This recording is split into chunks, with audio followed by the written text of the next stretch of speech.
Renungan Harian Katolik, Rabu, 14 Mei 2025. Menjadi sahabat.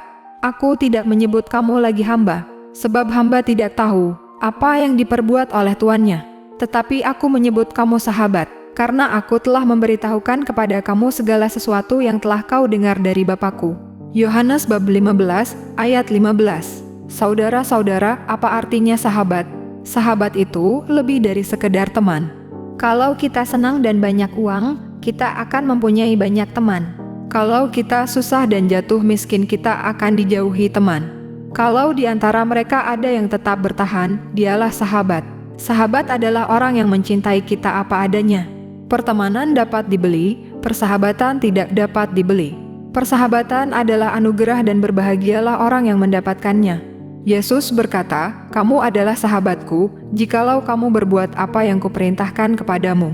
Resapkanlah kata-kata Yesus ini, dan biarlah kita merasakan apa artinya menjadi sahabat Yesus. Yesus kemudian menjelaskan apa artinya menjadi sahabat. Dia telah memberitahukan semua yang didengarnya dari Bapa. Tidak ada yang disembunyikan oleh Yesus berkaitan dengan pewahyuan Allah demi keselamatan kita.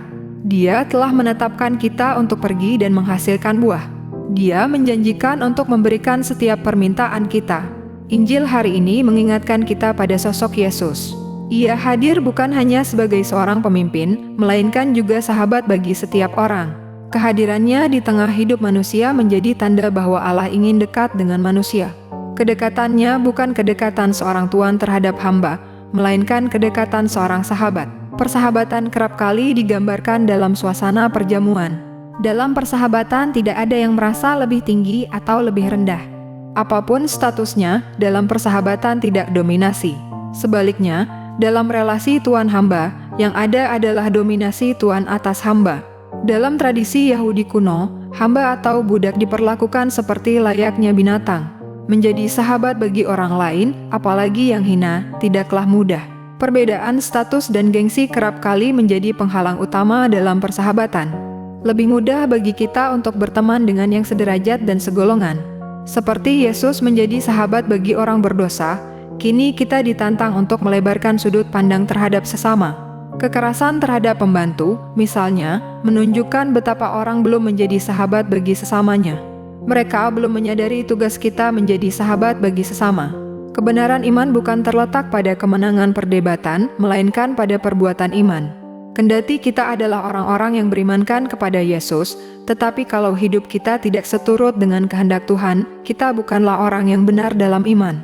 Maka, Yesus menegaskan bahwa tanda seseorang menjadi sahabatnya adalah bila ia mengasihi dengan kasih yang sama seperti Tuhan mengasihi. Dalam perbuatan kasih itu, iman kita kepada Yesus teruji kebenarannya. Santo Matias yang kita peringati hari ini hanya disebut dalam satu peristiwa dalam Perjanjian Baru, yaitu pada waktu ia dipilih untuk menggantikan Yudas Iskariot. Meskipun demikian tidak dapat dikatakan bahwa perannya tidak penting. Sebaliknya, perannya amat mendasar. Ia dipilih untuk menggenapi jumlah 12 rasul sebelum peristiwa Pentakosta yang sering disebut sebagai saat kelahiran gereja. Dengan demikian, gereja mempunyai dasar yang amat kuat, yaitu ke-12 rasul. Santo Matias memiliki hati yang mengasihi Yesus. Hai, seperti inilah yang harus dimiliki setiap umat beriman yang melayani Yesus. Sementara, hati yang penuh iri dan dengki, hati yang ingin mencari popularitas diri apalagi penuh kemunafikan dan ketamakan tidak layak menjadi sahabat Yesus. Mari kita belajar mengasihi Yesus dari teladan Santo Matias Rasul. Tuhan, berilah kami hati mengasihi agar kami layak menjadi sahabat-Mu dan sanggup melayani Dikau dengan hidup kami. Demikian renungan hari ini, selamat beraktivitas. Semoga semuanya lancar, sukses, serta selamat. Tuhan memberkati.